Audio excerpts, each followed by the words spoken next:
Assalamualaikum warahmatullahi wabarakatuh. Perkenalkan, nama saya Rizky Nakosarani Emra Putri, NIM 2103046081, kelas PBI 5B. Di sini saya akan mempresentasikan artikel dengan judul The Dual Coding Theory and Digital Media: The Effect of Nursery Rhymes on Teaching Vocabulary. Langsung saja di bagian introduction. MI Usuluddin is one of the private Islamic elementary school in Singkawang that brings English as one of the subjects for the first grade to the sixth grade. Mostly students in Singkawang use English only during the English class. They will talk in their mother tongue or vernacular or Malay after the class ends. Jadi, peneliti di sini mengambil subjeknya dari anak MI, yaitu salah satunya MI Usuluddin. MI Usuluddin itu salah satu pendidikan formal yang berada di Singkawang, salah satu kota di Kalimantan Barat. MI Usuluddin ini salah satu sekolah dasar Islam swasta di Singkawang yang menghadirkan bahasa Inggris sebagai salah satu mata pelajaran dari kelas 1 hingga kelas 6.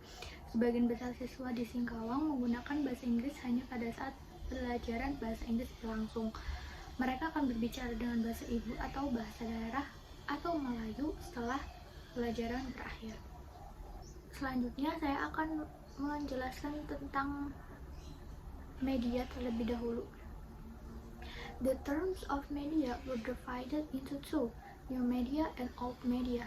The old media is used to define the traditional mass media such as television, newspaper, or radio, while the new media describe the information and communication technologies based on digital code. The teachers who implement digital media in the classroom can provide material more efficiently, and it will increase the teaching opportunities as well as the quality of education that create a modern educational atmosphere. Jadi, istilah media dibagi menjadi dua, media baru dan media lama. Media lama digunakan untuk mendefinisikan media massa tradisional seperti televisi, koran, atau radio. Sedangkan media baru menggambarkan teknologi informasi dan komunikasi yang berbasis kode digital. Para guru yang menerapkan media digital di kelas dapat memberikan materi dengan lebih efisien dan akan meningkatkan kesempatan mengajar serta kualitas pendidikan yang menciptakan suasana pendidikan yang modern. There are several benefits of bringing digital media into education as follows. The first is learners are not only browsing the material on the internet but also making knowledge more practical for them. The second, it creates the opportunity for the learners to learn and collaborate with their friends through ideas, sharing, and problem solving. The third is increasing the learners' interest and motivation. The fourth is providing unlimited learning resources. The information will always update instantly. And the last is it leads the learners to become independent and creative. Jadi, ada beberapa manfaat dari membawa media digital ke dalam dunia pendidikan. Di antaranya, yang pertama, peserta didik tidak hanya menjelajahi materi internet, tetapi juga membuat pengetahuan menjadi lebih praktis bagi mereka. Yang kedua, memberikan kesempatan kepada peserta didik untuk belajar dan berkolaborasi dengan teman mereka melalui pertukaran ide dan pemecahan masalah. Yang ketiga, meningkatkan minat dan motivasi peserta didik. Yang keempat, menyediakan sumber belajar yang tidak terbatas. Informasi akan selalu diperbarui secara instan. Dan yang terakhir adalah membuat peserta didik menjadi mandiri dan kreatif. Salah satu media digital yang sekarang banyak digunakan adalah nursery rhymes. Nursery rhyme yang paling populer sekarang adalah CoComelon. Nursery rhymes are traditional song or poetry written in simple sentences by unidentified words that serve young children to listen, enjoy, and even sing the song. Nursery rhyme could also be defined as short poems or songs for little children and normally found in local communities. Most of them are strong rhythm musical that are easier to be remembered. Nursery rhymes not only provide song for entertaining purpose, but also enhance language practice and positively affects the children's memorization and vocabulary. For example, the rhyme head, shoulder, knees, and toes does not only bring a simple song with a certain gesture to a human body while singing the song, but it also makes the listeners easily to understand the part of human body and its vocabulary in a second language while in this case, English. Nursery rhyme adalah lagu atau puisi tradisional yang tertulis atau yang ditulis dalam kalimat sederhana oleh penyair tak dikenal yang melayani anak-anak kecil untuk mendengarkan, menikmati, dan bahkan menyanyikan lagu-lagu tersebut. Nursery rhyme juga dapat didefinisikan sebagai puisi pendek atau lagu untuk anak kecil dan biasanya ditemukan di komunitas lokal. Sebagian besar dari mereka adalah musikal berirama kuat yang lebih mudah diingat.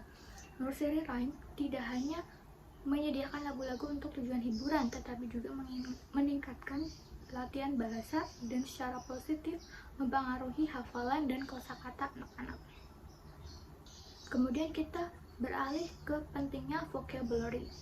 Vocabulary is becoming the basic tool of communicating where the user are using it to express their feelings, opinions, and ideas.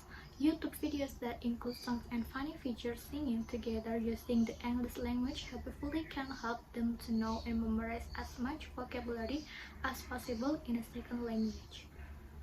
Kosakata menjadi alat dasar komunikasi di mana para pengguna menggunakannya untuk mengekspresikan perasaan, pendapat, dan ide mereka. Video YouTube yang berisi lagu dan tokoh-tokoh lucu yang bernyanyi bersama menggunakan bahasa Inggris diharapkan dapat membantu mereka untuk mengetahui dan menghafal kosakata sebanyak-banyaknya dalam bahasa kedua.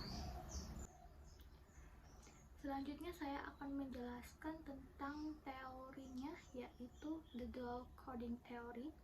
The dual coding theory is a phenomenon when information is transmitted through verbal or speech and non-verbal or visual at the same time. In this research, the dual coding theory happens when the students or the sample watch the nursery rhymes videos as the non-verbal stimuli for them, and at the same time they also start to hear and process the lyric written on the screen while the video is played as the verbal stimuli. Jadi, teori dual coding ini melihat sebuah fenomena ketika informasi ditransmisikan melalui verbal atau ucapan dan nonverbal atau visual secara bersamaan. Dalam penelitian ini, teori dual coding terjadi ketika para siswa atau partisipan menonton video lagu anak-anak sebagai rangsangan nonverbal bagi mereka. Dan pada saat yang sama mereka juga mulai mendengar dan memproses lirik yang tertulis di layar saat video diputar sebagai rangsangan verbal. Kemudian hasil dari penelitian pada artikel tersebut, the results show that most of the students are interested while the teacher plays the nursery rhyme, and some of them are trying to sing the rhymes by themselves. Several students are also starting to sing even when the first time the teacher plays the video. It might be in a certain situation where they have recognized the rhymes before or they have heard it somewhere. In the research found aspect of form in vocabulary knowledge that involves the spoken, written, and word part. The spoken aspect firstly occurred while the students started to sing the lyric of nursery rhymes after they booked their written aspect, which is paying attention to the video and lyric as the combination of verbal and non-verbal stimuli. When the students are able to mention the English word from several things based on the video, they are trying to implement and process part of word.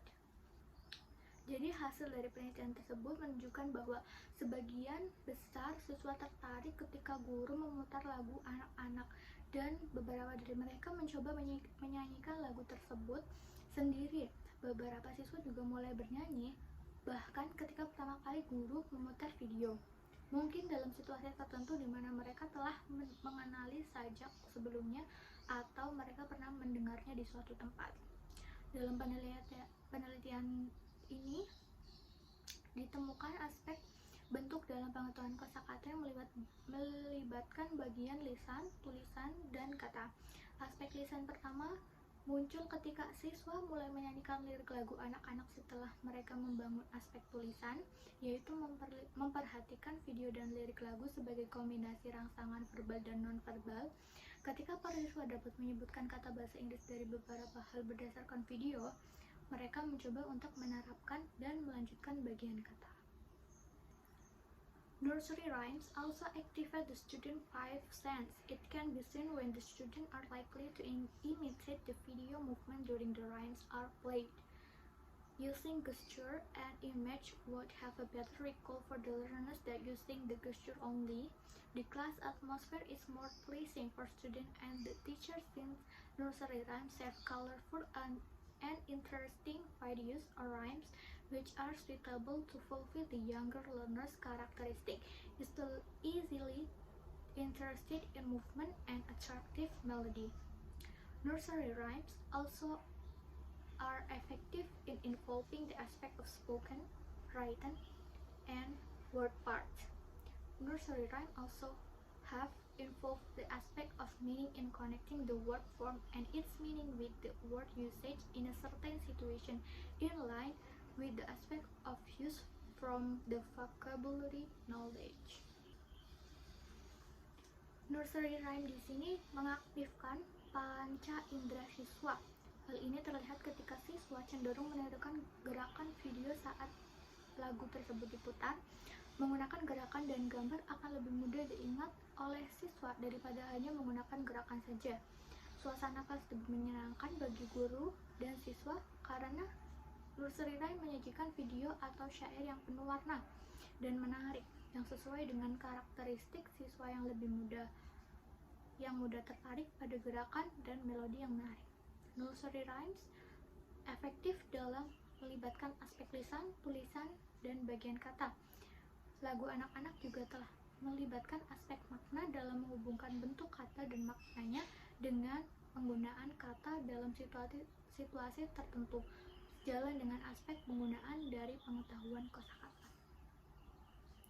Jadi, kesimpulannya nursery rhyme ini bisa digunakan untuk belajar vocabulary karena ada visual dan non visual yang memudahkan anak-anak mengingat vocabulary tersebut. Mungkin itu saja yang bisa saya sampaikan.